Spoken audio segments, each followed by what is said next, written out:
తెలుగు రాష్ట్రాలపై చలి పంజా విసురుతుంది. చలి తీవ్రత కొనసాగుతూనే ఉంది. ప్రధానంగా ఏజెన్సీ ప్రాంతాలు చలితో గజగజ వణుకుతున్నాయి. కనిష్ట ఉష్ణోగ్రతలు రోజు రోజుకు పడిపోతున్నాయి. కొన్ని రోజులుగా కనిష్టంగా ఉష్ణోగ్రతలు సింగిల్ డిజిట్ కే పరిమితమయ్యాయి. దీంతో మన్యం వాసులు వణికిపోతున్నారు. బయటకు రావాలంటేనే భయపడిపోతున్నారు.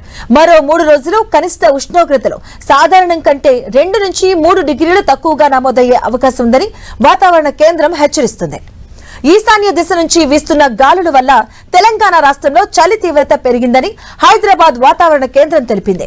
కనిష్ట ఉష్ణోగ్రతలు సాధారణం కన్నా 2 నుంచి 3 డిగ్రీలు తక్కువగా నమోదవుతున్నట్లుగా తెలిపింది. నిన్న తెలంగాణలో అత్యధికంగా కొమరంభీం జిల్లా తిర్యాని మండలం గిన్నెదారిలో 5.9 డిగ్రీల కనిష్ట ఉష్ణోగ్రత నమోదైనట్లుగా వాతావరణ శాఖ అధికారులు తెలిపారు.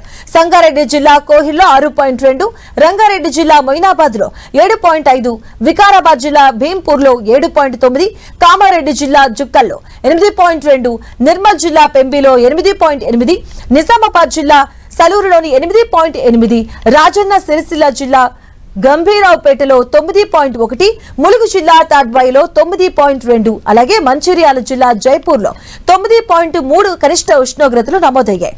అటు ఏపీలోనూ సేమ్ సిచ్యువేషన్ కనిపిస్తుంది. ఉష్ణోగ్రతలు దారుణంగా పడిపోతూ ఉన్నాయి. తెల్లవారుజామున రోడ్లపై పొగమంచు దట్టంగా అలుముకోవడంతో వాహనదారులు తీవ్రంగా ఇబ్బందులు పడుతున్నారు.